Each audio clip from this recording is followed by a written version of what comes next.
हमर भैया कैसे आबे, हाथी पर बैसल आबे, पान से ठोर रांगती आबे।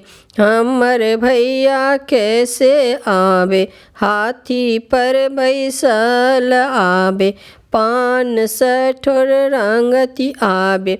रूमाल से मुँह पोंछती आबे, कंघी से केस थकरती आबे।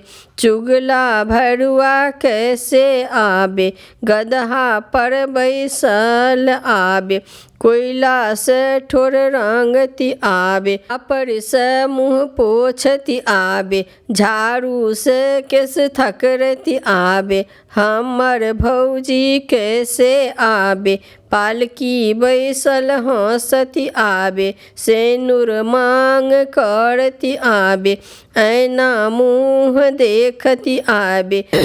चुगला के मौगी कैसे आबे, खटुली चढ़ल भर छूही आबे, कोयला मांग करती आबे, तरवा मुँह देखती आबे। चुगला के मौगी कैसे आबे, खटुली चढ़ल भर छूही आबे, कोयला मांग करती आबे, तरवा मुँह देखती आबे।